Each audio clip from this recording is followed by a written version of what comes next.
And now, through the power of the internet, you can hear the random thoughts of a dude that you would never meet in real life.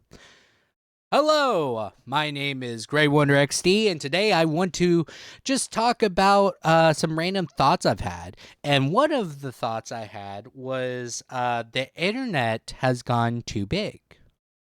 And you're probably wondering, it's like, how does that make sense? What do you mean? Well, I'm trying to think from my personal experience. I'm kind of reflecting on how the internet used to be compared to what it is now, right? So, to give a little bit of perspective, old internet. It was mainly people interacting on forums, hyper specific forums that were curated and highly niche, right? And most of these people would not really like, there will obviously be people that have like multiple interests and they'll bounce between forums. But for the most part, whenever you had like a fan of Earthbound, like let's say Toby Fox, he would hang around Earthbound forums, right? And that's primarily where he would talk, get to know people, and really express his love for Earthbound, right? Fast forward a little bit, whenever the internet became more commercialized and you could have individualized internet packages so you can actually connect, we saw the birth of social media. MySpace in particular was pretty revolutionary. You could have individualized, curated areas that you can make yourself to express yourself to as many people as possible. And it was really cool. And then Facebook came around and you can express everything you really shouldn't, but you do anyways. Then Twitter, where, inhibitions kind of go to die.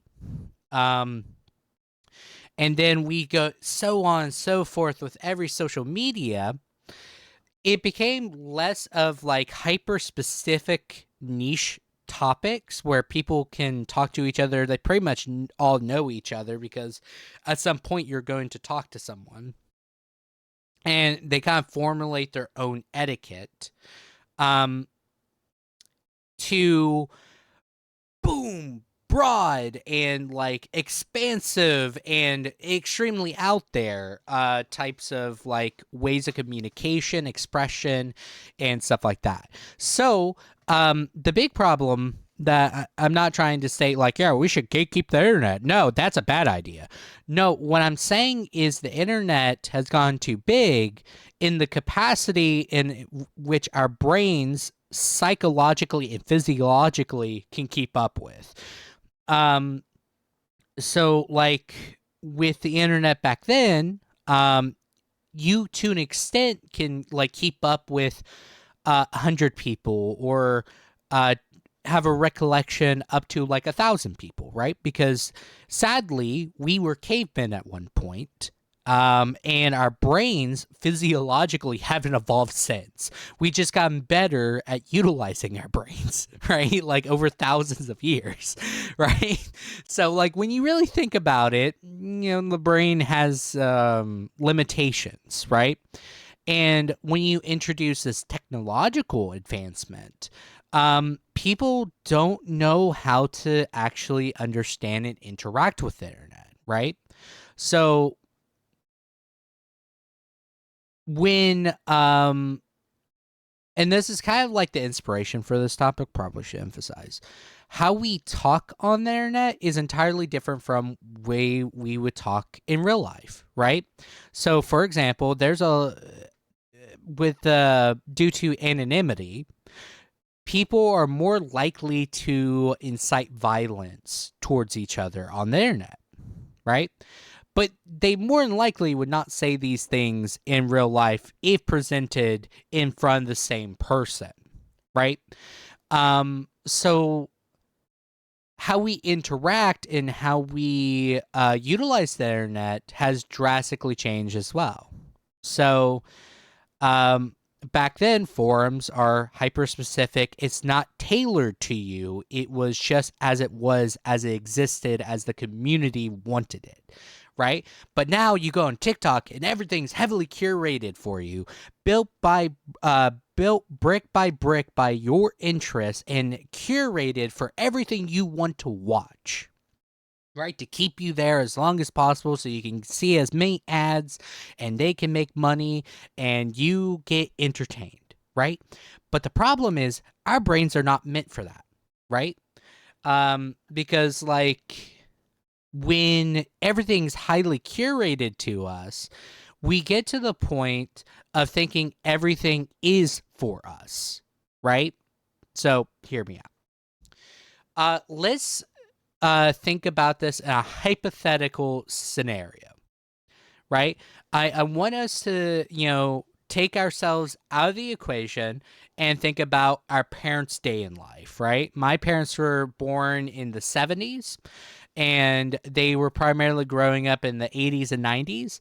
And it was before the internet was commercialized and, widely available, especially in my state where infrastructure wasn't the greatest. So, whenever you had before the internet was when you applied for a job, it was primarily you competing against people in the same region as you, right? Let's say you're in a small town of Kentucky and you're competing for a job. Maybe you're competing with like a few individuals from other towns, maybe from the city, and you're all competing for this. And then the internet comes into the play. And then now it's not just the whole state of Kentucky you are competing against, or even back then, to an extent, you also were competing with people outside of the state, but not too far away, right? And then, the internet. And now you're competing with everyone in the United States of America that might be interested in this job, right? And now it's like, okay, so that basically tripled the amount of competition I would typically have. And then LinkedIn comes into play. And like various other job posting, I would say job postings, but really it acts like social media as well. So what happens is now you're competing with people internationally, right? Maybe a dude from Australia, maybe a very tech savvy, smart lady from the Philippines. It's very hard to say, right, of what you're going to exactly encounter. So due to competition raising, we're all kind of on the same global scale, but our systems and the way we view the world have not actually entered that stage, right? So we're still thinking of the here and now, what's currently around me, and what's in my like general vicinity. And people apply that type of logic to how they interact with the internet, right?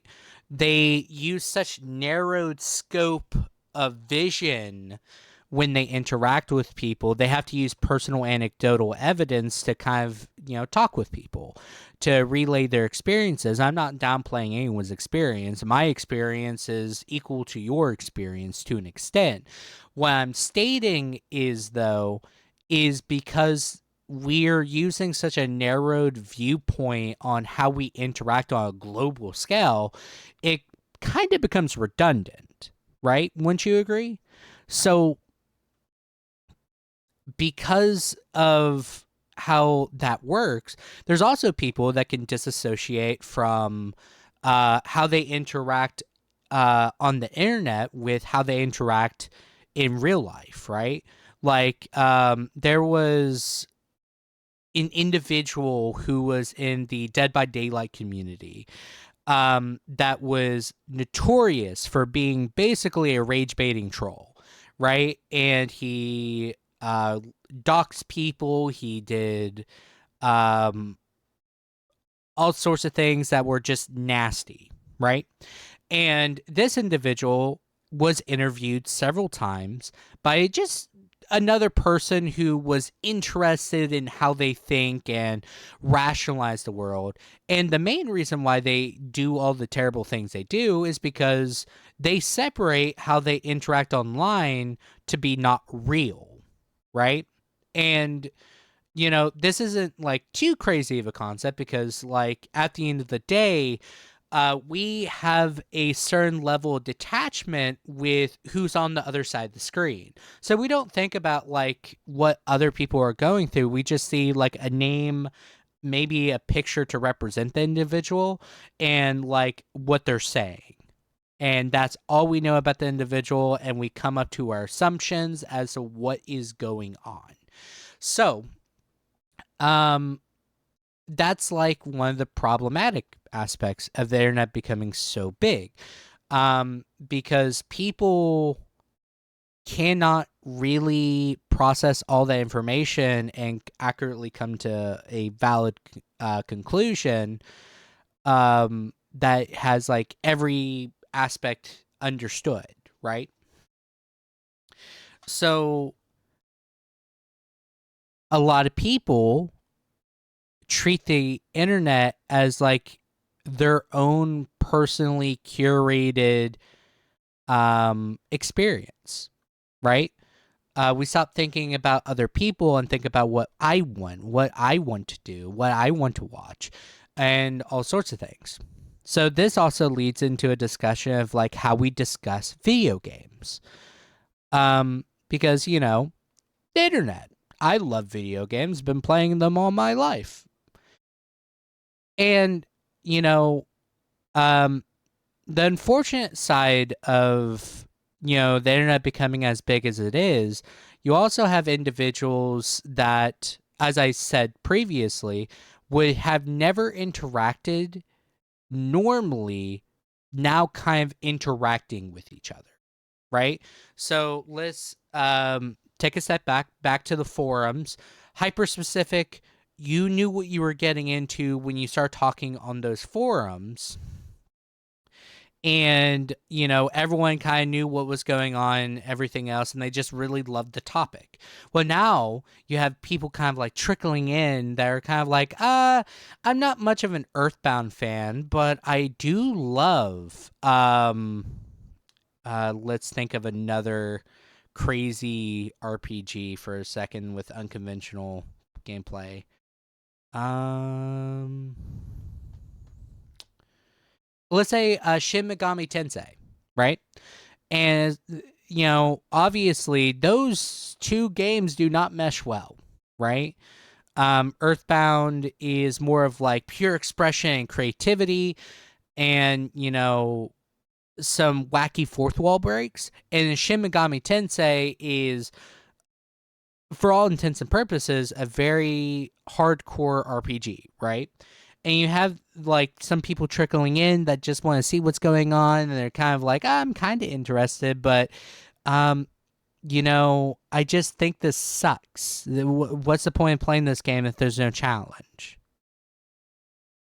See what I'm getting at?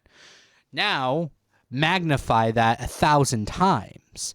Every single community, um, and unfortunately, every single community that once was curated by specific interests now has exploded, and now everyone kind of wants to try everything all the time, like the Bo Burnham song.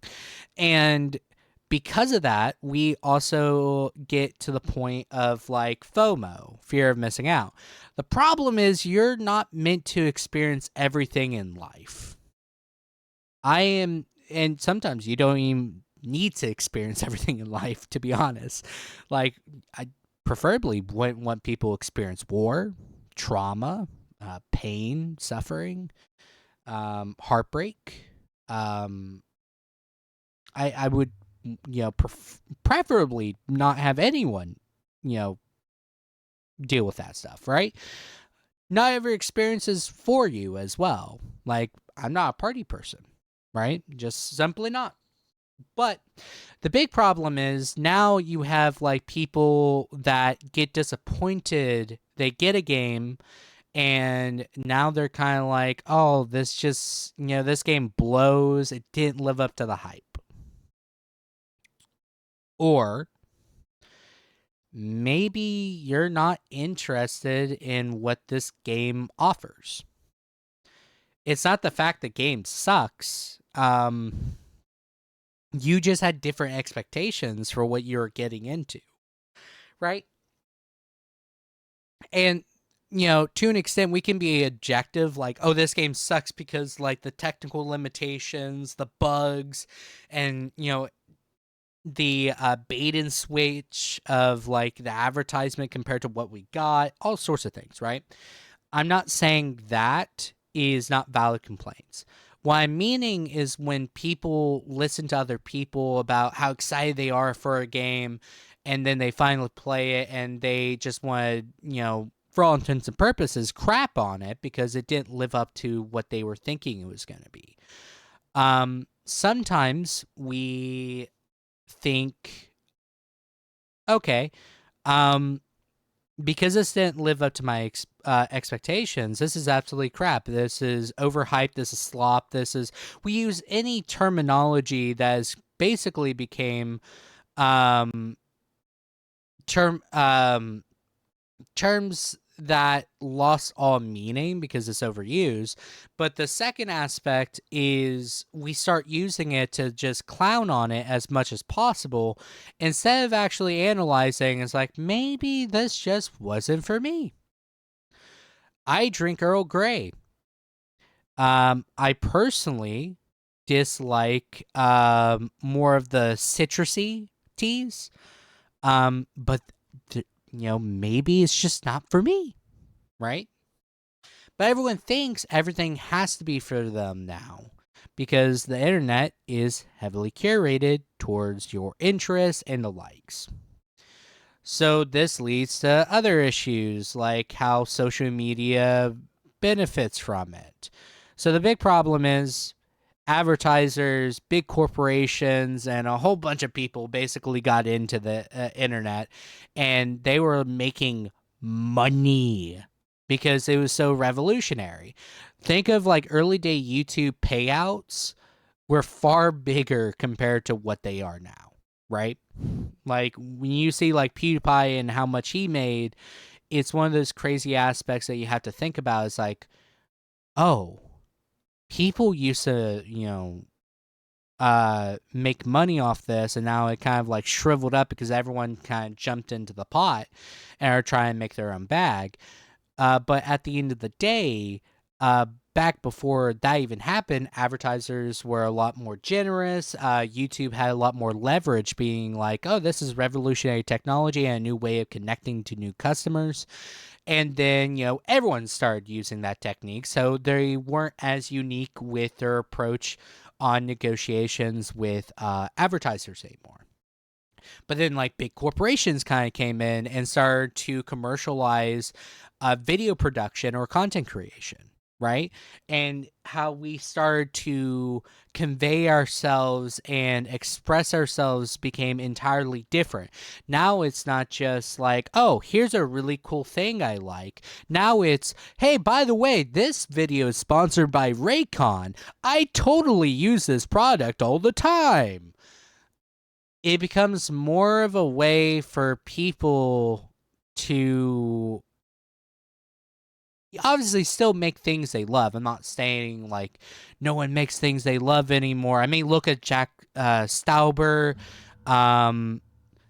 like so many talented artists that go to YouTube and make like awesome music, awesome videos, or even video essayists that dedicate so much time to research, or even individuals that just like make creative projects, or even just people that do like discourse analysis on what's going on in the game industry.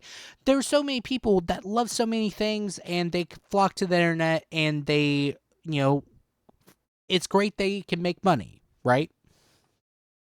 The big problem is then you start getting into corporations that start to go into things. So Machinima, really classic example of that, where they basically pulled in YouTubers with the promise of like, hey, we'll pay you money to make shit. Apologies for the cuss word right there, but we'll pay you money to make stuff, right? And then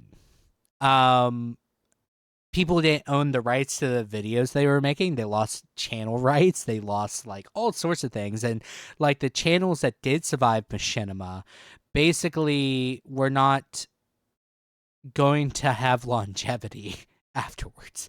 And it's very depressing.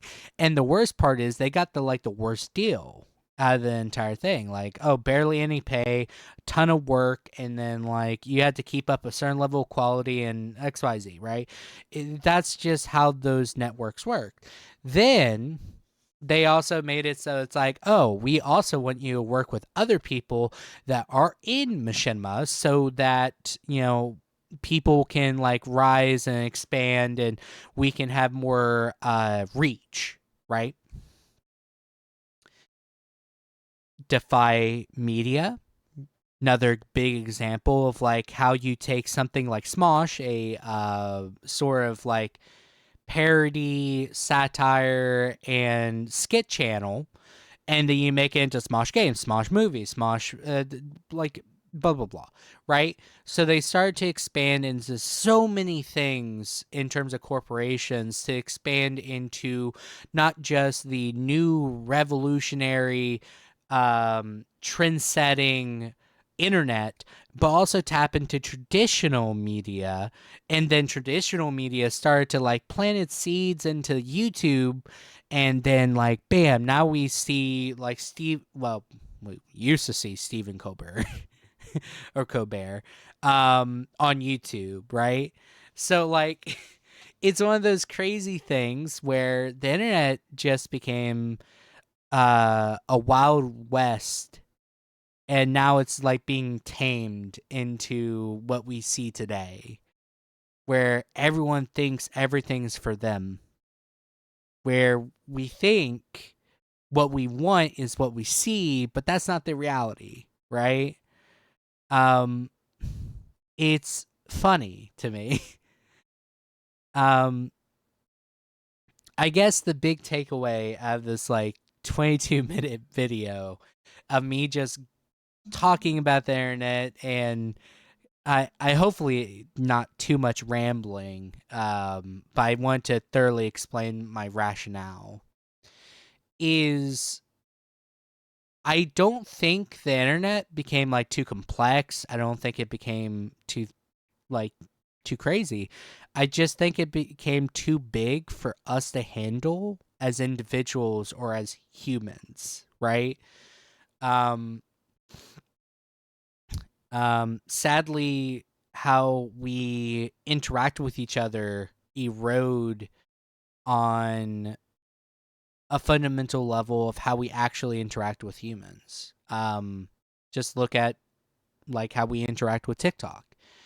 Um, we see, oh, this person is playing a very funny game. I would love to try. It seems like so much fun. Um, and it's great advertisement. It's great to see like new games that maybe you would never have stumbled upon, right? And that's awesome. But the downsides is also people interact in such a volatile manner, and how corporations, the government, and even the platform owners abuse this type of stuff is what makes it too big. Um, but yeah, that I hope you guys enjoyed this video. I thought this would be a fun one and a new thing to do. So I hope you guys have a fantastic time. I'll see you guys next time. Peace out.